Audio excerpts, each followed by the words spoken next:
زۆر جاریش بە تەنازول لە زۆر مافی حیزبی خۆمان و حیزبەکەمان سوور بین لەسەر پاراستنی یەک ریزی کورد. هەر بۆیە دوای ڕووداوەکانی ئەم دوایەی پەرلەمان و گەڕانەوەی فراکسیۆنەکان بۆ کوردستان و شکانی نیسابی یاسایی گرێدانی دانیشتەکانی پەرلەمانی عێراق، ئێمە هەوڵماندا هەموو حیزبە سیاسیەکان لەسەر هەردوو ئاستی مەکتەب سیاسی و فراکسیۆنەکان لە سلێمانی کۆ بکەینەوە. بەڵام تەنها سەرۆک فراکسیۆنەکان هاتن زۆر بەداخەوە. پاشتر بڕیارماندا هەموو فراکسیۆنەکان پێکەوە سوور بین لەسەر بەدەستهێنانی هەندێ ماف بۆ گەلەکەمان وەک پێشمەرجی گەڕانەوەمان بۆ کارەکانی پەرلەمان، هەروەها وەرگرتنی گەرانتی ئەمنی بۆ کورد لە بەغدا. بەڵام بەداخەوە بەبێ ڕێکەوتن و بەبێ ڕەزامەندی ئێمە و برایانی کۆمەڵی ئیسلامی و بەبێ حسابکردن بۆ یەکریزی ئەو کارتی فشارەی هەبوو لەلایەن هەندێک لە فراکسیۆنەکانی ترەوە لە دەست درا و نیسابی پەرلەمان بە ئێمە تەواو کرا. بۆیە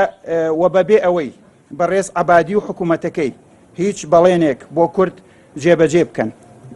ئێمەش لێرەوە وەکو فراکسیۆنی یەکگرتوو لە پەرلەمانی عێراق ڕای ئەگەێنین دوای ئەوەی نیسابی ئێمە کورد بووین بە سەبەبی نیسابی تەواوکردنی گرێدانی دانیشتەکانی پەرلەمانی عێراق، بەداخەوە ئێمەش ناچارە بین بگەڕێنەوە بۆ کارەکانی پەرلەمانی عێراق ئەگەر بێت و بەبێ کورد بەبێ ئێمە نیسابەکان تەواو ببێ. لێرەوە ئێمە بەداخیشەوە ئەیڵێن کە سەرباری بوونی ئەم قەیران و کێشانەی کە لە کوردستانی عێراق ئێستا هەیە و سەرباری ئەو هەموو خوێنەی کە لە پێشمەرگە ڕژێ و نەمانی قوت و موچە و بوجەی خەڵک و ئەو هەموو قەیرانەی کە ئێمە هەمانە و سەرباری بوونی کۆمەڵێک ئومێد و خەون، بەڵام بەداخەوە کورد ناتوانێت لەسەر ئاسی سەرکردایەتی سیاسی تەنها کۆبوونەوەیەکیش بکە. زۆر سپاس بۆ ئێوە. سامان لە ڕوودا ینی ئێوە ئەوانی کە گەڕانەوە ئەو سێ فراکسیۆنە جان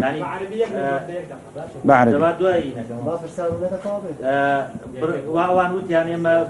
بەڵێنەکان وعدی جێبەجێکردنی بەڵێنەکانیان یاوە ینی دوو مەرجە بوو لە بەڵێنەکانی کە جێبەجێ بکرێتیان بودجێ هەرێمی کوردستانە ئەویان نردی بودجێ هێزی پێشمەرگەی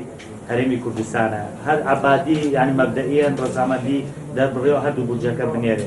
ینی ئێوە لە چینی گەرانە؟ ئێمە زانیاریمان هەیە لەلایەن بەعزێک لەو بەڕێزانەیەک هەر خۆیان بەشداری دانیشتەکەیان کردووە کە عەبادی هیچ مەرجێکی مسۆگەری بە کورد نەداوە، تەنها کۆمەڵێ بەڵێنی وتووە، بەڵێنی گشتی سەبارەت بە و مەرجانەی کە ئێمە باسمان کردبوو. هیچ بەڵێنێکی کۆنکرێتی تەواوی لە هیچ پرسیەکان نەداوە بە کورد و هیچ پێویست نەبوو کورد ئەم کارتی فشارە لە دەستی خۆی دەربێنێ.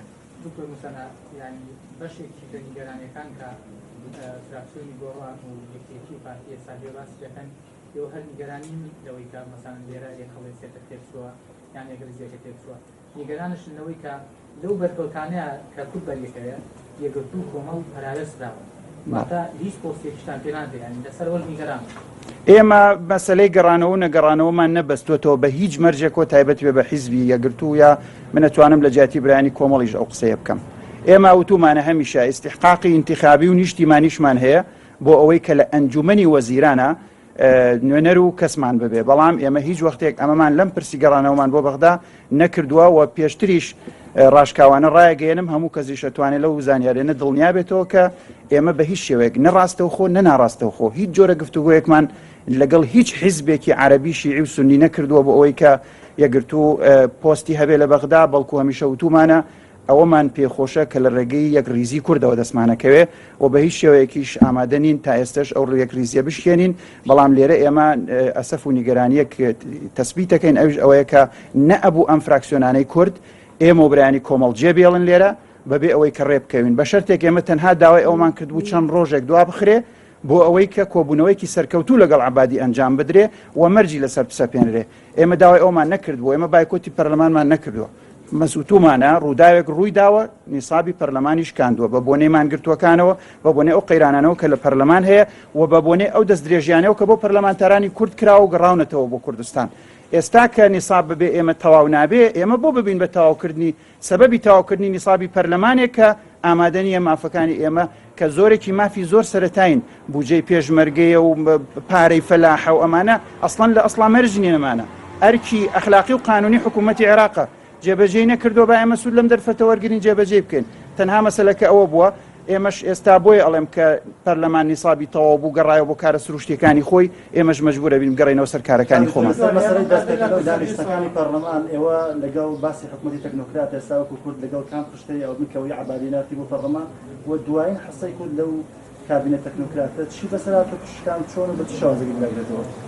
هەتا ئێستش ئەو گۆڕانکاریە وەزاری کە عەبادی ئێوە بیکا لە پۆستە وەزاریەکانە قەرارێکی تەواوی تیان نەدراوە، ڕوئیایەکی ڕوون لە لای عەبادی خۆشی نییە تا بەوەکو بە حیزبە سیاسیەکانی تر بڵێ ئەوەی کە هەیە قەیرانێکی قوڵە سەبارەت بۆی کە گۆڕانی کارێ وەزاریەکان ڕوئیای فراکسیۆنەکانی لەسەر نییە و ئێستاش چەند بەرەی لە ناو پەرلەمانی عێراقا دروست بووە سەدرەکان بۆ خۆیان کۆمەڵێک هەڵوێستی جیاوازیان هەیە ئەوانەی کەمانیان گرت بوو پرسی شەرعیەتی سەرۆکایەتی پەرلەمان لە مەحکەمەی ئیتیحادیە شتا یەکلایی نەکراوەتەوە بۆیە ئێمە وتمان لەم دەرفەتا نەگەڕانەوەی کورد یعنی گرێنەدانی نیسابی پەرلەمان و ئەوەش یعنی سوێن نەخواردنی وەزیرەکان و نەبوونی نیسابی ئەنجومەنی وەزیرانیش بۆ ئێمە دەرفەت بوو بەڕاستی لە دەستماندا و بەداخەوە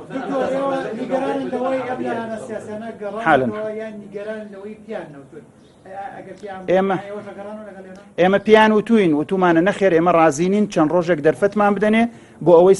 کۆنگرێک یاخود وا بڵێن کۆبوونەوەیەکی سەرکەوتوو بکەین لەگەڵ عەبادی و بەڵێنەکانمان قبول بکە بە بۆی کە فشارەکانمان معنای ببێ چوار لایەن تەلەفۆنمان بۆ بکاو دوو سەفارەت فشارمان لێ بکایە هەڵوێستەکانی خۆمان بگۆڕین ئەمە بەڕاستی بەڕێوەبردنی سیاسەتێکی سەرکەوتوو نییە.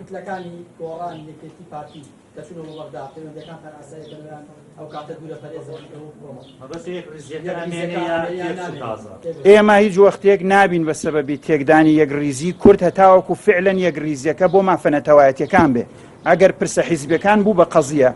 و ڕێکەوتنە ژێربەژێریەکان بوون بە ئەسڵی کار ئێمە هەڵوێستی ترمانە بێ هەروەکو ئێستاش ئەم هەڵوێستەمان هەیە بەڵام هەرگیز ئێمە نابینە سەبەبی تێکدانی ڕیزی کورد و لاوازکردنی کورد وەکو پێگاتێک لە عێراق. گەڕانەوەی فراکسیۆنە کوردیەکان کاک دکتۆر ئایا هیچ لە دۆخی دژواری ئێستای هاوڵاتیان هێرەوی کوردستان دەگۆڕێ کە ئێستا خەڵک 4 مانگی موچەی فەوتاوە 2 مانگە موچیان پێنەدراوە و بەدەر لەوە دەمێ بڵێم ئایا کورد ریفراندۆمی دەوێت یاخودەوە تا یەک پارچەی خاکی عێراق؟ مەسەلەی ریفراندۆم و یەک پارچەی خاکی عێراق ئەمانە ئەبێ بڕیاری نەتەوەی کورد بێ ئەمە بڕیاری حیزبێکی سیاسی نییە و نابێ بڕیاری حیزبێکی سیاسی بێ پێویستە بڕیاری نەتەوەی کورد بێ ئەوەشتان لێ دڵنیاکەمەوە کە لەو کۆبوونەوەی عەبادی هیچ بەڵێنێک نەدراوە لەو 15 میلیارد دۆلاری کە ئەدرێ بە عێراق فلسێکی بدرێ بە هەرێمی کوردستان بەسەراحەت بەڵێ وتوێتی بەشی کوردیتیانە ئەو بارەیە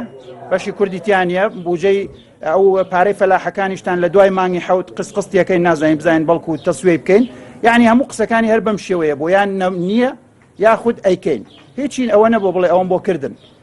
لەبەرەوەی ئێماڵین بەداخەوە بۆچی کورد ئەبێت تەسلیم ببێ بە ئەم جۆرە واقعە سیاسیە نەخۆشە بەبێ ئەوەی کە هیچی دەستکەوێت ئێمە لەمە تێناگەین ئەم بە ڕێزانەی ترکەم بەشداریان کرد و یەک ریزیان لەگەڵ ئێمە شکاند و ئەو کۆبوونەوەی ئێمە لێرە کردبوومان یەکلامان کردبوو کە ئێمە بە یەکەوە بڕیارە دەین و یەکتری جێ ناهێڵین بەس کە ئەوان ئێمەیان جێ هێشت بەڕاستی جێگەی نیگەرانیە. ئێمە من تاکید لەواکەمەوە پێگەی کورد لە عێراقا لاواز بووە و پێویستە ئەم پێگەیە بگێڕێتەوە بۆ شوێنی هێزی خۆی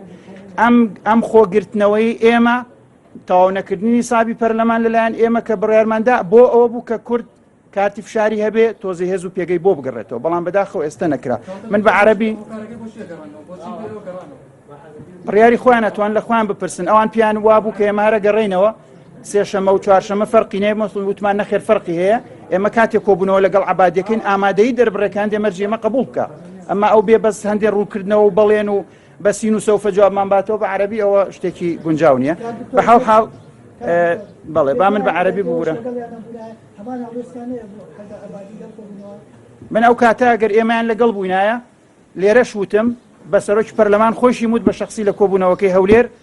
وتم ئێمە ئامادەنین بێمەرج بگەڕێینەوە لەبەرەوە ئەگەر کۆبوونەوەکەی عەبادیش لەگەڵ ئێمە سەرکەوتوو نەبوو ئێمە ئامادەنین بێ نیسابی پەرلەمان تەواوکەین ئەگەر بەبێ ئێمە نیسابی پەرلەمانتان تەواو کرد ئێمە ژەو کاتە دێینەوە بەس کاتێک کە ئەو ناتوانێت بەبێ ئێمە نیسابی پەرلەمان تەواو بکە ئێمە چ مەجبورین ئەم کارتی فشارە لە دەستی خۆمان دەربێنین لە کاتێکیشا ئەمن و ئاسایشی بەغدا هێشتا هەروەکو خۆیەتی وە خراپتریش بووە و هیچ چاوەڕوانیەک ناکرێت کە وەزی عێراق بەم ئاسانێ بە ئاقارێکی باش بگا و ئێمەی کورد بەشێ نەبووین لە تێکدانی وەزعی بەغا بەشێک نەبووین لە تێکدانی وەزعی بەغا ئامادەشین ببین بە بەشێک لە چارەسەر بەس بۆ بێ بەرامبەر بێ ئەمە قسەکەیە بۆچی بێ بەرامبەر بێ